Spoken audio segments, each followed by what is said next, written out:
Everybody wrote Sinister Six off, but they didn't write back though. Sinister Six is one of Marvel Snap's coolest cards, with a really unique text box. At the start of the game, Sinister Six marks the first 6 cards you draw. That's cards drawn in any way over the course of the game that are not Sinister Six. When you have played those 6 cards, Sinister Six adds itself to the location on which the last of them was played and merges all of their power into one thing. There are a couple of ways to look at this. The first is, how do I win a second lane? And the second is free 12 power worth it? And how do I actually make sure that my free 12 power is a good free 12 power? Frankly, I think a lot of people didn't expect this card to actually make a splash. They expected something akin to Zombie Galacti's original reception, which was before it had any real support, and it was also a bit of a weaker card. However, I do think that Sinister Six is at least real enough to see people fool around with it. I'm not saying I'm going to expect it to be on any tier lists anytime soon, but it's good enough to play, and that is a remarkable thing. Because I think this is a card that absolutely nobody expected to be anything other than a meme. The wide-ranging opinion in creator circles was, I have no idea what the hell to do with this.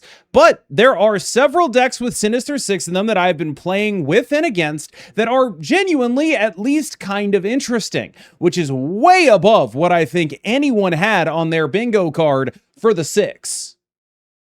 Sinister Six wants you to do a couple of things, but the most prominent thing that it's asking from you is play cards that make other cards and do your best to be able to win another lane with the cards those cards make, because your drawn cards are going to be Sinister Six cards, but those are not necessarily going to be the cards that you're going to be able to win a lane with after they merge into Sinister Six. So he's definitely asking for on reveals that create other cards. This can be Iron Patriot, who I'm using as the example here, things like Valentina, things like Maria Hill, or even as far along as White Tiger. What the card wants is cards that are making other cards so you actually have threats. Another strong desire from a Sinister Six deck is a way to win a second location. The best way to do this is probably Juggernaut, and you'll see him come up a lot when we talk about these lists. Juggernaut is a very powerful card in its own right, but it's a lot more powerful when you have a card the size of Sinister Six locking up a different lane. Your biggest op as a Sinister Six gamer is going to be Stardust. Now, this interaction doesn't work as badly as it otherwise could. Stardust will prevent the Sinister Six from adding itself to the board, and it will also prevent the merges from happening, because it seems that the merge is a thing that happens as a condition of the card being added to the board. So the good news is that your deck doesn't immediately get deleted if you complete the quest as they reveal to Stardust. The bad news is you still do lose your ability to merge all your cards together, and Stardust is still a really good card against a lot of what these decks are built to do. Starting with the list that I played the most of, this is a zombie-based Sinister Six list, and the goal here is that the zombie horde itself is going to be big enough such that we'll be able to reasonably threaten another lane. Remember how I talked about a lot of what you want to be doing when you're building with Sinister Six is building for what stays behind, building for the remainders, things that are left behind after your cards merge? A gigantic zombie horde is definitely one of those things. Now, I also think that this list demonstrated to me, at least, that the zombie shell is honestly pretty good right now. A lot of what I'm seeing people do with Sinister Six is put it into a deck and then say, well, sometimes I will play Sinister Six, sometimes I won't play Sinister Six. You don't have to lock up and guarantee that all of your cards are going to go into the Sinister Six. You can just choose not to play one of them and play a normal zombie game plan. And I think you'll see that a lot with a lot of Sinister Six decks, where you'll be doing things that are pretty interesting and compelling, and then you'll say, wait, is Sinister Six actually helping me here? One of the examples of when you'll have to deviate from a Sinister Six game plan is when you're doing something that's as strong as Zombie Giant Man into Absorbing Man. That might actually be better than Sinister Six is having those two things in separate locations. So it is something you're going to have to think about as you play the deck. But I do think that the Zombie Shell A is pretty good and pretty underrated right now. And when you do get a free 12 points in a pretty good and pretty underrated shell, that is nothing to scoff at. There are really two flavors of combo Sinister Six, and they both kind of look like this. It's really a question of whether you're doing Taskmaster Zola, which runs the risk, while potentially being more powerful because each of the cards work on their own. It does run the risk of blowing itself out by having these cards be the cards that are required to be played in order for Sinister Six to hit the battlefield in the first place. That's definitely a risk here. The alternative that I've seen people doing is doing Adamantium Infusion Fastball Special, which is definitely a thing that you can do in these lists. I think there's non-zero upside to it. This list comes from Denish, and he's been doing quite well with it at very solid ranks. Last I checked, he was in the top 20, and I think this is a really reasonable way to try to approach a combo build of the deck. I can tell you that having the ability to just jam out a 0 cost that then becomes Sinister Six into one of the 6 costs, that's a really strong thing to do. I really can't stress that enough. It's really strong and really good that that actually functions. Being able to do something like Wasp Zola final turn, where Wasp then becomes the Sinister Six, which will be like 37 power, that's very real. The other thing that you'll notice in this list is that it's actually just playing a lot of cards that are very good at rolling downhill. We have, of course, Iron Patriot, who just seems like he's in everything, but Luna Snow, Wave, Wilson Fisk, you're actually just doing points pretty reasonably here, and there is something to be said for that as well. I really love the concept of being a Wiccan deck with Sinister Six. I think it's a little bit off, to be honest with you.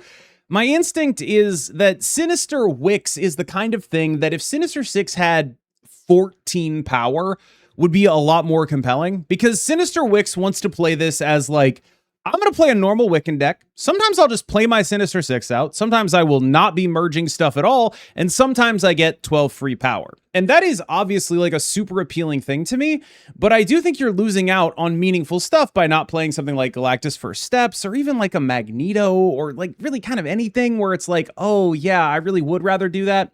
You also definitely get hurt when you miss your Wiccan curve, which is why there's so many 3s in here, because making sure you actually get to that Wiccan is super important. The crystal actually like kind of needs it. And you don't have a ton of interaction. You got a Legion and maybe enough room if you want to cut a Wilson Fisk or a 3 or the Iron Patriot or something and try to figure out how to get like a Cosmic Ghost Rider in here, but you don't want your curve to be all that high.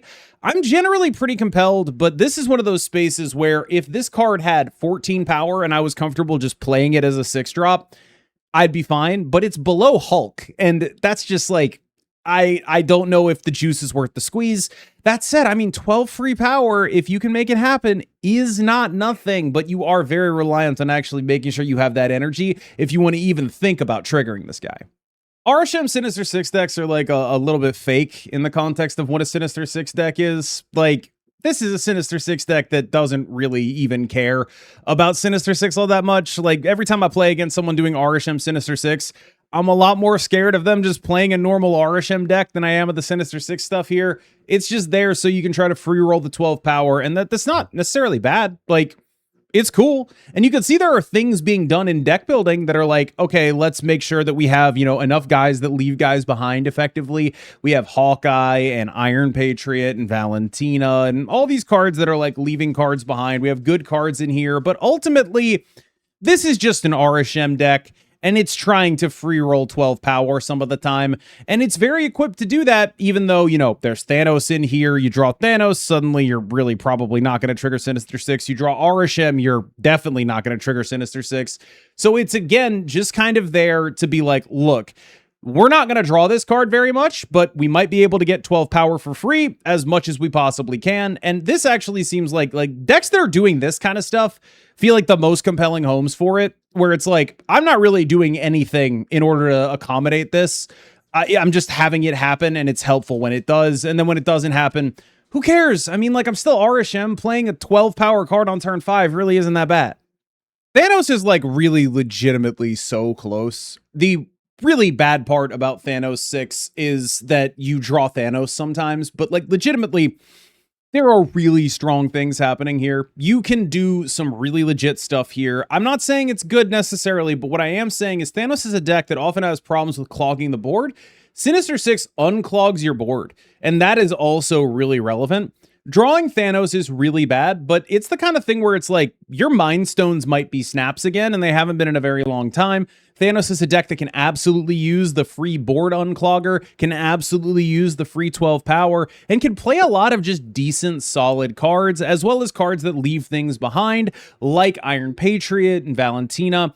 I got this list from Zombies Go Nom Nom. I think it's just a really solid way to play a deck. And I think there are other things you can do in the Thanos space. I believe Ika was messing around with a Dormammu Thanos thing, where it's just like, if you ever draw the Dormammu, you just give up on the Sinister Six entirely. And I think the bigger your deck is, like the more stuff you have that's like a free game action to take, the more Thanosing you're doing, Aurashiming, Dormammuing, the more you can just include this card and say, sometimes it works, sometimes it doesn't. I don't need to be married to it, but it's nice when it happens, and I love free power. And I do think that, like, man, if we weren't drawing Thanos, this is really strong, legitimately. Unfortunately, we do draw Thanos. That does happen, and it's really awkward when it does. Last up from Roram is Sinister Six, the bounce list. This is a very reasonable attempt at saying, I am a deck that desperately needs free power. I have a lot of repeatable game actions, so even though I'm not a deck that has a bunch of big things, I am a deck that always gets to do things. I've got 5 1-drops in here, and the rest of my deck basically bounces them. So I'm going to spend the whole game doing this, and I will probably get 12 free power just by playing the game normally.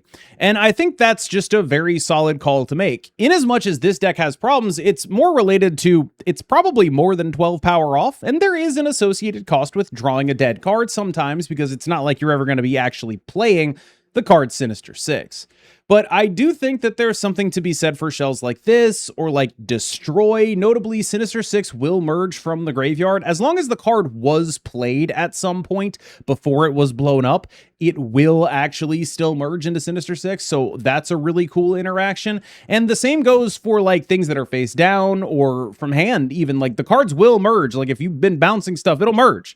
And I think that's a really cool thing to have happen. I think it's good that the card works that way, but I'm not sold on bounce is largely my takeaway. So Sinister Six is a card that everyone came out and pretty much rated a 1 out of 10. But I think it's probably closer to like a 5 or a 6 out of 10. And I think that I deserve some commendation for the restraint for not calling it a 6 or 7 just to make that joke. Now, I do think that this card is not particularly amazing, but I definitely think that it's a card you can win games of Marvel Snap with, which is, I think, a little bit surprising to me. I kind of expected this card to be a dud that just never did anything functional, but both Scorpion and Sinister Six have overperformed my expectations, I believe.